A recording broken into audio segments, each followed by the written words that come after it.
back, relax, and maybe get yourself a snack. Me and you gonna have a little chat about books. Hey guys, I mentioned a little while ago to you that I have been reading some books on race recently, and I wanted to highlight some specific ones that I really enjoyed and I think everyone should read if you haven't already. So let's get started. This is going to be a joint book review for two books which I loved, like absolutely loved, and found so much information in and really connected with and enjoyed. I think they are particularly resonant if you are a person who grew up in the UK, or at least has visited the UK, because they are both focusing on British race relations and British racism in general. So I think they're going to apply more if you're from Britain, which is kind of why I wanted to read them. But equally, even if you're not, I do think they have a lot of information that is really interesting, insightful, stuff you don't get taught at all in school, which is a crying shame and needs to be rectified, really. So yeah, let's just dive straight into the review. So the first book I want to talk about is called Black and British, and this one is actually one I audiobooked because it's a little bit of a wordy one, and it's narrated by the author himself, who does a fantastic job. It's quite heavily factual, but I will say it's easy to get into, even though it is heavily factual, and I learned so much that I did not know about how... I mean, I knew basic things about Britain and slavery just from having heard about it, not from being taught it in school. I was never taught much at all about British kind of history when it comes to slavery. In Britain, we are known for glossing over the truth and just hiding it and pretending we're actually the saviours who ended slavery rather than the people who also initiated slavery for a large part of the world. That was something I knew vaguely was wrong, but I didn't know how much of my history was missing until I read this book and found out a lot more information about everything and the history of slavery and the relationship of slavery in the UK in general. It's a real shame this is not taught, because the only way that you can move forward and not repeat the mistakes of the past is to at least learn about the mistakes of the past and hopefully not do that same thing again. The author does a fantastic job of moving through the events of history, very pacey, even though there's a lot of information, a lot of dates and names and different places that we're visiting over the course of this book. The author does a really fantastic job of just discussing each topic without feeling overwhelming, telling you what you need to know to understand things, but not going into so much detail that it becomes wordy or too much to bear. I really enjoyed the fact that this is also quite a lengthy time period, so it goes right from the beginning of slavery in the UK and beyond, all the way through to current kind of modern political battles. And I will say that there is a lot of information, so I read this quite slowly. I think it took me about a month to kind of slowly chip away at, maybe 2-3 weeks, something like that. And I read it in little chunks here and there, and it was very easy to pick up, listen to some, and then put it down, take a bit of a breather, and then go back to it as and when.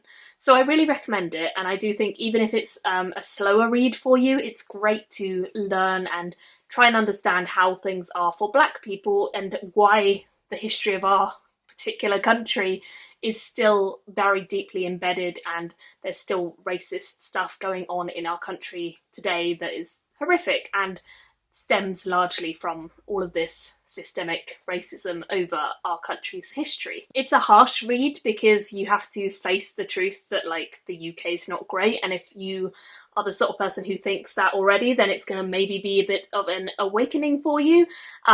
I obviously know the UK is not as great as we make it out to be sometimes, and therefore it's not a surprise to me to learn everything in this book, but it still was interesting and horrific in equal measure to learn just the extent of everything and the real kind of nitty-gritty details. It is really evident as well from reading this that many of the ideas that were fostered by the elite back in however many years ago the slave trade was really roaring are now still perpetuated and still believed by so many people who are, you know, perpetuating racist stereotypes or not kind of thinking outside of their particular box or trying to learn or trying to understand anything beyond their own sphere of people or places and so on. It really made me want to learn more, this book, and I think that was the best thing about this. It was the first book that I read about racism and race after all the Black Lives Matters events that went on this year,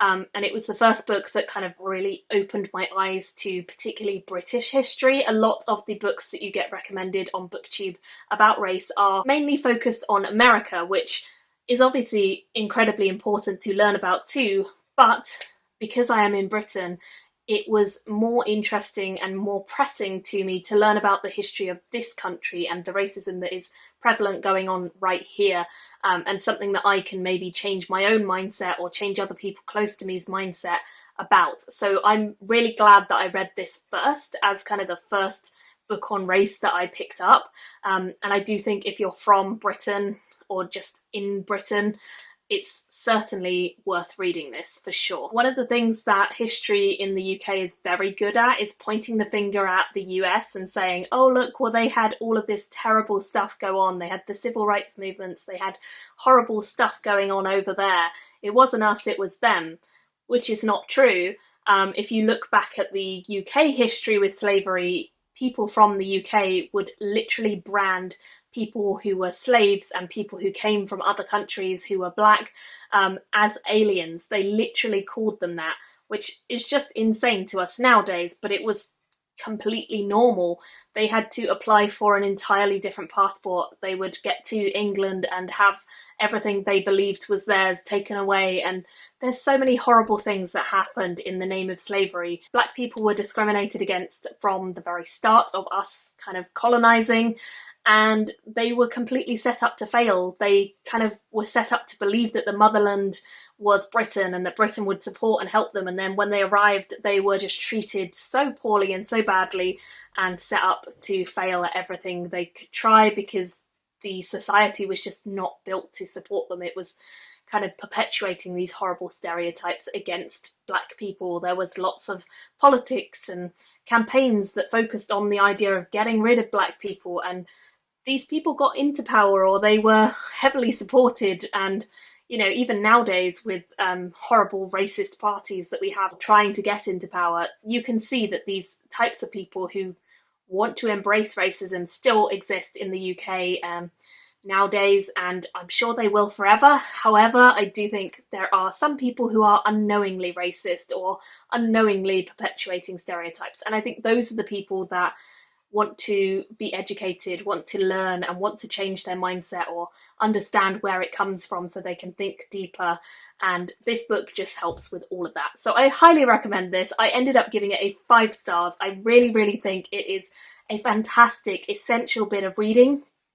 And I wish that so much this had been taught in school. I think it would have been entirely fascinating and horrible in equal measure, and very much eye-opening as well. So really, really recommend that, especially if you're from the UK. It's a must read, and I think it's such an interesting book. The next one I want to recommend is also one that I audiobooked, and also one which is read by the author, so I really do recommend getting the audio for this. It's written by the rapper Akala, and it's called Natives, Race and Class in the Ruins of an Empire. This book to me felt less like an overview of history and much more like a personal autobiography of Akala's life, mixed in with different things that they've noticed as they were touring the world, as they were living in the UK and growing up in the UK, and as they have kind of progressed through their life as a speaker of activists against racism and so on. I read this one very soon after I'd read Black and British, and although I think Black and British is a great foundation book, this one just feels more immediate. It feels like Akala is really telling his story to you as a reader, and you can connect so easily with him and his plight and his story, and it's not even a kind of pity party story in any way. It's just an eye-opening story. It's about like how he grew up and how that compares to the way that every one of his friends grew up, and how he was different to his friends only by chance in some scenarios, and how his life today would maybe not have happened were it not for certain chance things happening or going right, or certain meetings with certain people or people kind of helping, there's also lots of bits that were really heartbreaking to read, such as racist teachers who would pick on a child just because they were black and would single them out or try and hold them back because they were black, which makes no sense to me at all, and which I found so enraging and so horrible. But this was his life, and this, like, he's not that much older than me, I looked him up, and this was his life, and it's obviously still kids' lives today in the UK. If you happen to get a racist teacher or you happen to get a racist mentor of some kind, then of course they could do something very much like this to kids today, which makes me feel physically sick, because there's no point judging anyone on skin colour. It's such a stupid thing to do. Ran over. The book was a really interesting look at how being a native and being of a race is a construct. It's something that we have come up with because it literally is something that elitist people have come up with to put themselves and give themselves power, put themselves above other people. It's a way of them kind of claiming their own superiority. And what I really liked about this book is that this has a much more modern slant than the previous one I mentioned.